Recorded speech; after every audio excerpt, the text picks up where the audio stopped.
Hello Joe, let's see the question. The base of a transistor is always dash and dash doped. यानी कि आपको बताना है या तो थिनर और थिकर रखा जाता है और एंड लाइटली और heavily doped compare to the emitter and collector. Let's see the key concept of this question. The key concept of this question is beta, in a transistor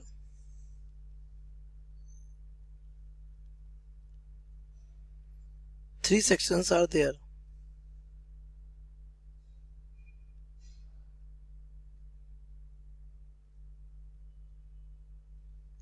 कौन कौन से? एक होता है एमिटर, एक होता है बेस और एक होता है कलेक्टर. मैं आपको बना के बताता हूँ कौन कैसे.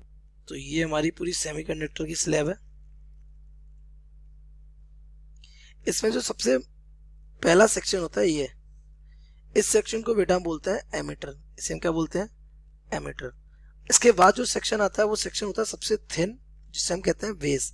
सबसे लास्ट में आता है वो सेक्शन जो सबसे बड़ा होता है, उसे कहते हैं कलेक्टर. अच्छा, एमिटर क्या करना होता है? Emitter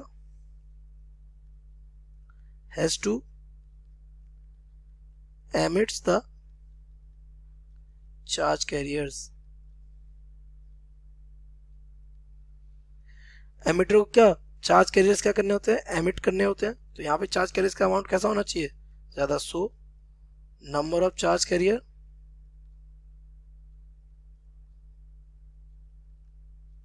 should be more, so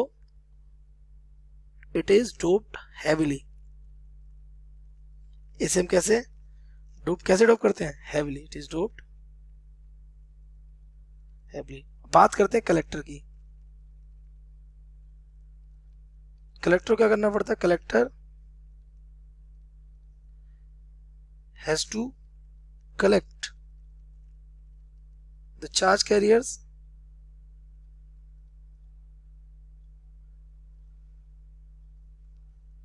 from both कौन कौन? Emitter and base. So its size is made biggest. सबसे बड़ा साइज इसी का ही होता है. किसका? कलेक्टर का. बेस का काम क्या होता है? इट हैज टू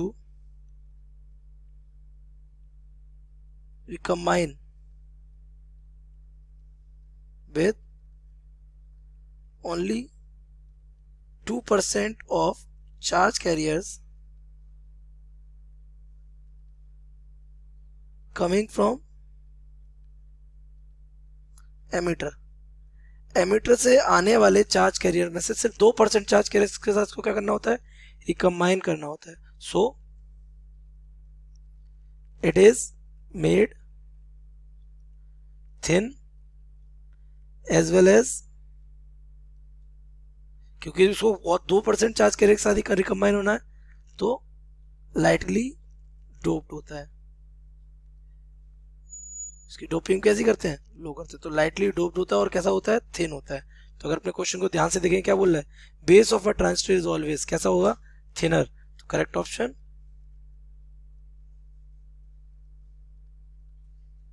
पहला हमारा हो जाएगा थिनर.